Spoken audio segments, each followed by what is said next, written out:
Cuba is struggling to restore power after its third nationwide blackout in just 6 months. The outage came hours after Raul Castro's grandson told USA Today he's ready to negotiate directly with President Trump.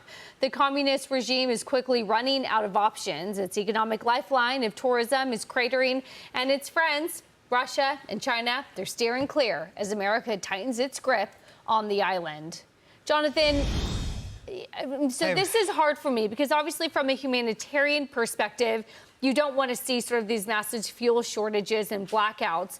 But the other hand, I'm wondering if that is sort of the leverage to bring the regime to the table and talk about a less communist, maybe more capitalist country. Right. Well, I mean, why are they having fuel shortages? Why is the standard of living in communist Cuba so low? Well, it should be no surprise. I mean, it was the same in communist Yugoslavia, communist Soviet Union, the communist East Germany. When you have less prosperity, you have less wealth. When you have more prosperity, you have more wealth. That's why I have to joke when I see the mayor of New York, for example, talking about wanting to help the poor. If he was really in favor of the poor, he'd be a free market capitalist. There's been no system in history that has helped the poor more than a free market capitalism. So communist Cuba's collapse should be of no surprise. Whether or not there should be help, I think that's up to you. There certainly should be intellectual help. We should help change their ideas more towards capitalism, and you'd see wealth explode.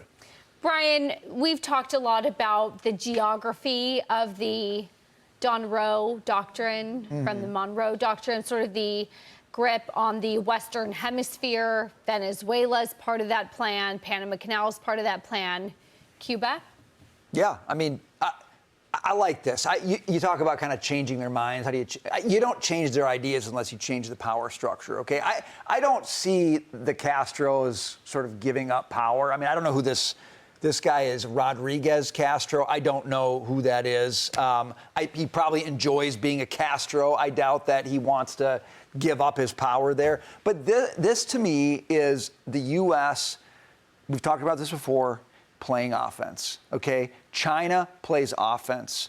Russia plays offense. It's why President Trump went down to NATO, and you talk about ruffling feathers and tension. He said, Greenland should be in our sphere, okay? Nobody wants to hear that, right? No, we should let Finland defend it and Denmark defend it. And his point is, I want to live in geopolitical reality.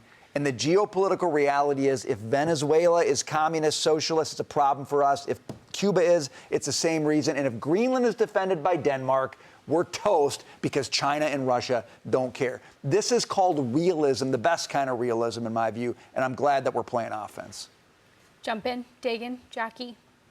I would just say the power grid collapse, it just shows you how inept they are. It's not necessarily because of anything we're doing. The shortages in fuel are certainly because of the sanctions that President Trump put on putting the Venezuelan fuel directly into their hands, and that does squeeze them and bring them to the table. But they have a long history of this, and this just shows you, or should be an example to people who are watching and paying attention of what life is like under a dictator, basically. And the reason they don't want to see their people prosper in Cuba is because they will lose their power. It's all about their power structure, their wealth.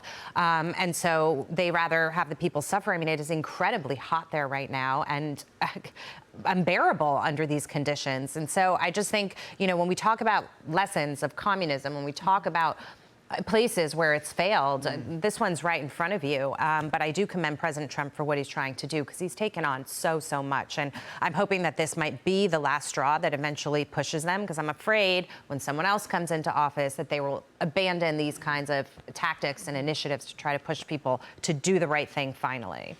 That's what's so astonishing about the garbage that these newfangled socialist communists here in the U.S. are spewing, because as we can see this very day, communism is about the starvation and torture of a people who are kept in the dark by a tyrant. It's true. Right, and you look at the quality of life in Havana versus Miami and think it's not the water that's different, it's exactly those ideas that keep those people And the poor. population, the origins of the population, I was looking at these maps over the 250th anniversary weekend. The origins of the population of that part of Florida are rooted in Cuba. There's the great cartoon of saying all of those immigrants are getting on the boat, fleeing New York, they're fleeing communism and going back down south to Right. Cuba and Venezuela. That'll be fun.